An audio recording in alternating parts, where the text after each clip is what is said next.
Oh, hey, my friend. How are you, mate? Welcome to my channel. Mga kaibigan ko dyan sa Middle East. Kifalek. Assalamualaikum. Warahmatullahi wabarakatuh. Ramadan Karim. Walay. Halatul syukul. Fi fulus. Ana, mapi fulus. Mapinum.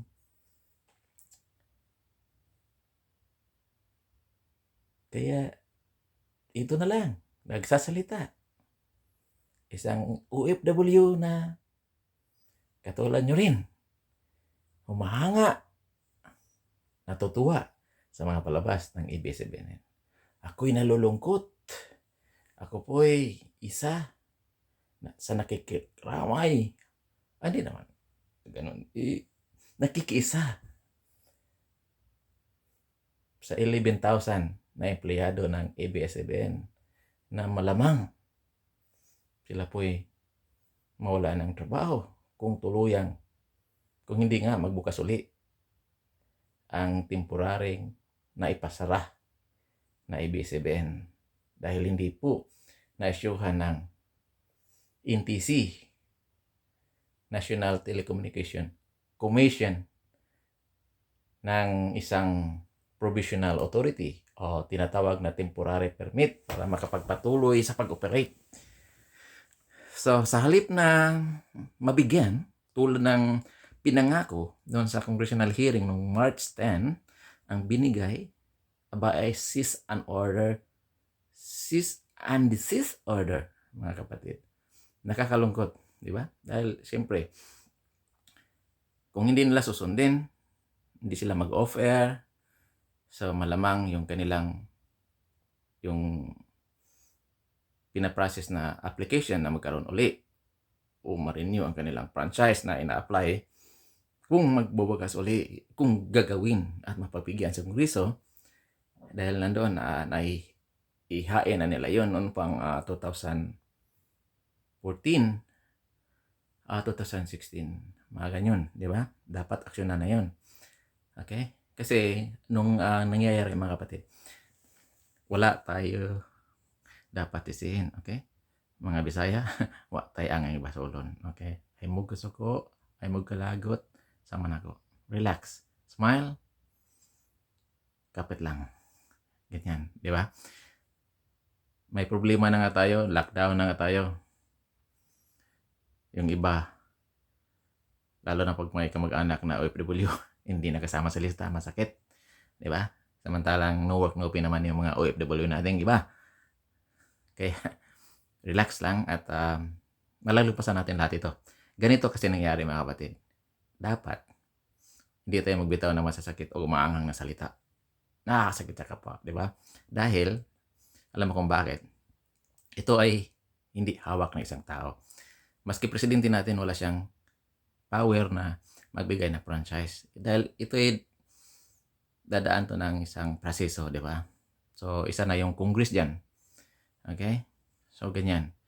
So, kung pwede lang gagawin ni presidente na magbibigay siguro ng franchise, baka ginawa na niya dahil siyempre, maraming galit. Hindi lang yung mga mahirap natin. Pati yung mga mayayaman na sumusubaybay sa mga programa, lalo na doon sa magandang palabas na probinsyano na inabangan ng lahat, di ba? So, at hindi naman natin siguro nakalimutan na itong pandemic na ito, ang ibig sabihin ay nangunguna sa paglikom ng pundo, yung mga donasyon. At kung hindi ako nagkakamali, ayon po sa aking nasasagap na balita, nakakolekta po sila ng 300 million. Biro mo yan. Yun ay na ano nila, likom na pundo, okay, mga donasyon at naibigay nila sa ating mga kababayan. Di ba? Napakaganda. Maliban doon sa mga magandang palabas na nakapagpasaya, nakapagpasigla ng ating araw, sila po pagdating doon sa mga trahedya ay nangunguna po, di ba? Kaya masakit. Ako din nasasaktan. Ako po'y nakikiisa sa mga nasasaktan, pero dapat po nating tandaan na ito ay talagang ganyan. Maski sino na nag-a-apply o nagkaroon ng negosyo, kailangan po magkaroon ng franchise. Okay? Isang pribilehiyo yan. So, ang nangyayari kasi noong 1995, okay, so yung franchise na ibinigay ng ABS-CBN, isang channel. Okay? Ngayon, noong 2014, sila po ay nag-apply ng renewal. Aba, ang nakasaa doon, channels. So, dinagdagan ng S. Channels. Hindi mangyayari yan kasi parang malulugi at ang pamahalaan yan eh. At saka yung mga ibang maliliit na mga Sky Cable, yung mga papalabas na mga ulit is malulugi kasi biro may isang franchise lang tapos pinasok nila yung TV Plus, yung kanilang airwaves na sinasabi, dinagdagan lang ng frequency. So, ang nangyayari noong 2015, kung natandaan nyo yung laban ni Floyd Mayweather at sa ating pambansang kamao, si Pacquiao, mayroon pong live yun. Okay? Ngayon, hindi dapat ang ABS-CBN magpabayad ng 2,500. Okay? Sumisingil po sila ng 2,500 which is not necessary or hindi sila dapat na humingi nga ng 2,500 kasi dapat nga free to view yun dapat, di ba? So isa lang yan sa mga yung ano rin na nagawa nilang hindi maganda, di ba? At marami pang iba. Ngayon ito namang kongreso busy siguro. Ito ng mga ating Speaker of the House na si Peter Alan Cayetano hindi naman inaksyonan. Nagkaroon po sila ng congressional hearing, kung hindi ako nagkakamali, March 10. At nangako naman yung NTC yata doon, di ba, na magbigay ng provisional authority para makapagpatuloy sila. At buy time para sa process, di ba, na mai-renew. At sabi nila nakapagbigay naman daw ng requirements na kinakailangan para ma-renew. Kasi nga hindi pa nga yun nangyari. Kaya sa halip na magbigay ng temporary permit, ang National Telecommunication Commission nagbigay ito ng cease and desist order. Kaya po napilitan or mapipilitan talaga ang ABS-CBN na mag-off-air. Dahil pag hindi, mawalang saysay or magkaroon na naman ng butas o dahilan kung bakit hindi marirenew yung kanilang pinaprocess na renewal ng kanilang franchise. Pero aniwala kahit hindi. Okay? Napakalaking network yan. Okay? Maraming umaasa, maraming natutuwa. So, palagay ko naman, maayos din yan.